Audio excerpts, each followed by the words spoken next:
So I don't know if you're like me, where I would say maybe at least a decade, you've been kind of hearing with the advent of the internet, rumors on, the internet, regarding people in famous positions. A lot of the celebrities, things like that. Uh, like as that business, as these rumors saying that business is actually, really has a foundation of evil within it, like, that it looks on the surface like these people are so lucky. I know that there's work involved with that, but do not tell me for a second that the celebrity who ended up making $20 million or whatever worked harder than the janitor at the school who spent their entire career working 50, 60 hours a week mopping floors. Okay, I don't have this isn't a value judgment for those people who make money that way. That's fine. Okay. It's not, I don't feel jealous or anything about that. And I think people who are like me, who are average people, it's not about that. It's not like, I don't know, for some people maybe it is, but I think I've seen this with people who get super wealthy. I know that there's work involved with that. Obviously that's the case. Unless you're a trust fund baby, that's what happens. But I've also seen this thing where, like, I think there's this is my assessment, my professional assessment, friends. Unconscious guilt associated with having made so much money that they have to this is all unconscious level. You have to justify it by saying, well, I worked really hard for it. And look, I'm not negating the work that they do, but I'm also saying there's a hell of a lot of, luck involved. But also there's a flip side to that, which is where I'm going with this, is maybe it's not that great like people think. And this is kind of what I've been gradually gravitating toward over the years. And like, so these rumors on the internet started maybe like a decade ago, and they've just kind of been there and continued to actually grow. And I think it was easier for people to say a decade ago or whatever. And I know that these rumors existed before the internet, because you start to hear the people in like the old music industry, the people who weren't a part of that nastiness and are willing to kind of say things like, yeah, I ended up at this party and there was some weird orgy shit. Those people who were willing to say something. But it was easier, I think, a long time ago, when it was less people coming out with this information, for the average, person who loves beer and American Idol or whatever, to say, oh, they're just crazy. And then they can continue living in their little world where that doesn't exist. And it's all La La Land and candy cane and lollipops. And look at these people, they made it big and they're so lucky and this world is so great for, because it is, to think that there is a pervasive undercurrent of what some people would call a demonic, cult-based system going on. Now, one thing that I'm going to say about that too is I've been hearing about this for a long time. Regardless of whether you or I believe in the devil or Moloch or, the people regardless of whether we believe that that's even real, there is a group of people who do believe that that's real. And it sounds like when you watch different shows going back to like archaeology and anthropology going back, even thousands of years ago, it sounds like sacrifice and weird rituals go back that far. Well, what does that sound like to you? That sounds like what you could call modern day Luciferianism or Satanism, people worshiping, the black magic. That's what it sounds like to me.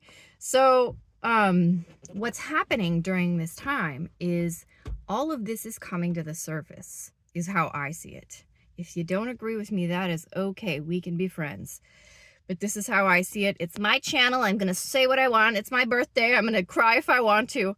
So that's what I think. I think that this is a time where all of this is coming to the surface, and the time of choosing that Bashar talks about, maybe revelation, where you see, okay, this is what these structures were really about. Your entertainment industry, your music industry, your corporate executive billionaire industry, your political system at the highest echelons of society, This is what the foundation is made of. Do you like this or do you not like this? Or are you going to just stick your head in the sand? Because there's a group for that one too. There's a direction for that group. But I really think that we're seeing that. So like more and more and more, the kind of the point I wanted to make right now was more and more and more on YouTube and stuff. Because like I started watching what people were saying, people who had ended up at these P. Diddy parties. And is it possible that some of them are making it up to look cool? Sure, for attention. But I think that, so Jaguar Wright, she was an early member of the Roots and she has a pretty, reputable career. As far as I know, I don't know, I'm not in that world, but she's one of those people who's corroborating this idea that business is built on what one could call a satanic type of a foundation. Again, when I say that, I'm not a religious zealot. I'm saying that because there are people who are practicing black magic, whether it works or not. And they are in this club. And that club is the foundation of, the big music industry, probably, Hollywood, probably all these. You hear this really terrible stuff from people. Oh my God, if I can find it, I'll put it in here. I saw this horrifying little video of a woman. It was just a person in the street. I think it was in Mexico. She's speaking Spanish, so they had to translate it. She comes running out of this super expensive hotel, panicking, freaking out. And she's shouting things like, they're eating people, they're cannibals. She's talking about, these executives, this Disney executives. She's talking about all these CEOs. And that story gets really bizarre and weird. If I can find it, I will totally put it in there. If you know what I'm talking about and I don't find it, please put it in the comments. But there's all these little bits and pieces pointing to the idea that this is the case with those,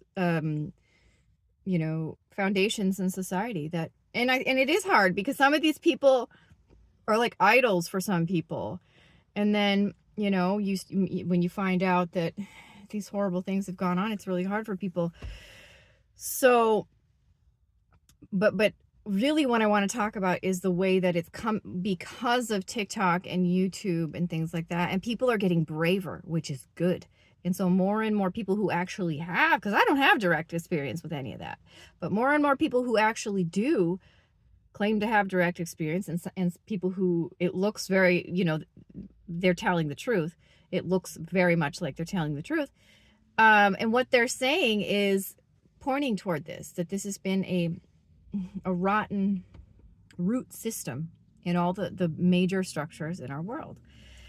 And one thing too, I just want to say before I click out is, so I had read Kathy O'Brien's book recently about, and we know about MK Ultra. And when you actually do start looking into the history of factual stuff, that alone is just mind-boggling. And her stating that one of her programs was this Lieutenant Colonel Aquino, who was on Geraldo Rivera in the 90s, an open Satanist, head of psychological operations in the U.S. Army, as being one of her programmers. So we can corroborate that fact that he's was head of psychological operations in the U.S. Army. She's saying he was one of her programmers through MK Ultra. It sounds like, so trauma-based mind control. This sounds like it might just be that it's more pervasive in society than we want to think. Do I know for certain that it would be pervasive everywhere? No, but I'm kind of thinking that maybe while you boomers and you greatest generation, I love you to death, but you might have been asleep at the wheel and this has been permeating and continuing to go on. And I understand that it was harder before the internet. And some people say, oh, the internet's confusing people and making people spreading misinformation. No, the internet is giving people a voice. The internet is giving people a chance to say what's really going on outside of those mainstream controlled systems of the control of information. So that's how I see that. We're adults. We can discern for ourselves when we see something, whether that feels correct to us or not. So don't buy into that whole censorship ideology, my friend. If you want to do that, you can do that because you have free will, and I will respect that. But don't tell me that I'm um, paying attention to misinformation and being misled. I can figure things out for myself. Thank you.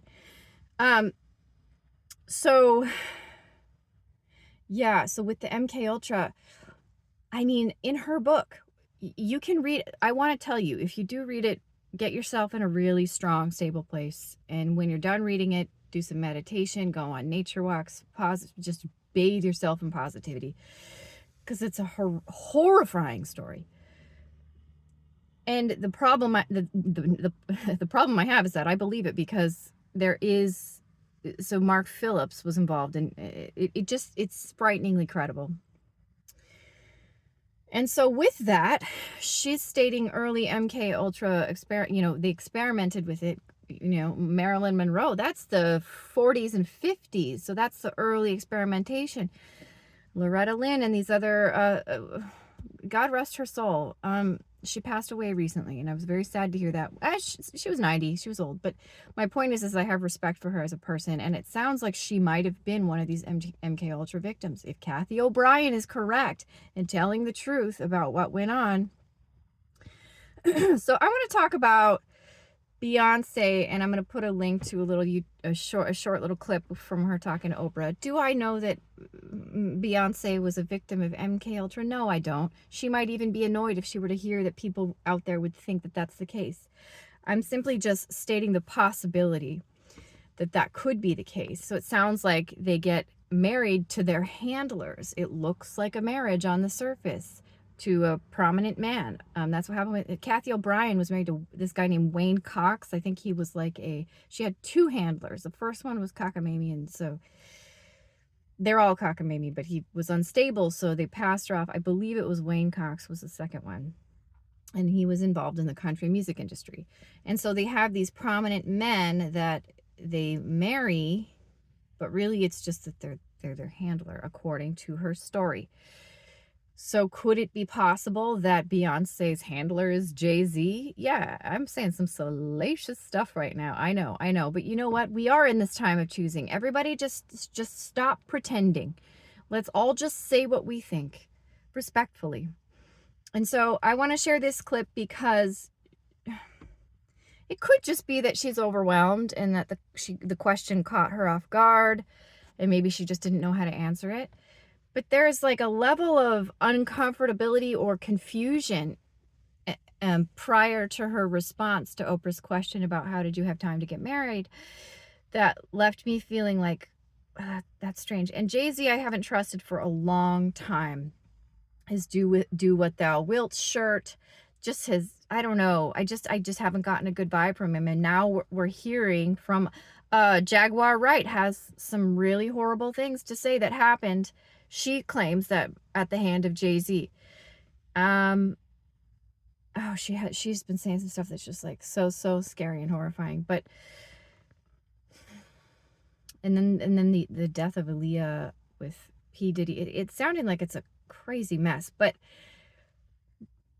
considering the possibility that some of these, and I don't think it's just women that would have been MK Ultra victims, it's probably men too, but maybe Beyonce's, what I'm saying is more and more of this stuff is going to be coming out within the next 5 to 10 years, and it's all going to be on the table. It's going to be more and more. I don't think it's going to stop. It's been like a little bit of a trickle up to this point, and eventually the dam is just going to break and it's going to all come out. And so we're going to be hearing potentially people like Beyonce or different people as been involved. It sounds like with Kathy O'Brien's story, when these people are MK Ultra victims, they program them with trauma. And you can fragment the mind. You can do all kinds of crazy shit. We know that they can do that because that's what they were doing with the CIA, the MK Ultra program. And so it sounds like some of these people will end up being seemingly complicit in horrendous acts and rituals and things like that. But what if then it becomes kind of this, okay, well, which ones were actually MK Ultra victims? And, were the victims in the situation and which ones were the actual aggressors. So sorting that out is going to be a whole other can of worms as this stuff starts to come to the surface. But you know, it does make me wonder about the different pop stars and stuff like that. Like, how many of them at this point? Because if this MK Ultra has continued in the background without us knowing, how pervasive is it, really? I mean, I don't know. It's something to think about. But just a little bit of food for thought for my fellow conspiracy theorist friends. Now, conspiracy that word means a group of people conspiring to do something nefarious, usually. Theory is you come up with you deduce something based on some circumstantial evidence that you don't know for sure, but you think might be the case. So the word conspiracy theory has been weaponized like some sort of psychological manipulation tool to where people will automatically, what comes up in their mind is, oh, you're a wacko. Actually, when you take those two words separately and you put them together, it doesn't mean wacko. It means somebody looking at stuff that looks shady and coming up with a possibility like maybe this is what's going on. And what's happening is we're living in a time where all of us conspiracy theorists who have been saying certain things, not all of them are true, guys, stay grounded. But we're living in this time where a lot of this stuff is you find actual evidence that oh damn, that was the case with that one. So it's looking like all those secrets that are coming up in society, it's kind of a crazy little picture going on. But yeah, check out that Beyonce video, and I don't know, we're all gonna have to stay grounded with this time of choosing. It's like end time, you hear about end times madness, and some people are just like absolutely going off the rails. Woohoo, and stay grounded. It's a crazy time. Keep your mind in the now. That's the big one. When the mind starts to get twirled up, come back to the now. And we'll ride this thing out together. This hurricane of the time of choosing. Thanks for watching. If you like this, subscribe. Check out those little videos in the description. And please, my friend, I hope you have an amazing day. Bye for now.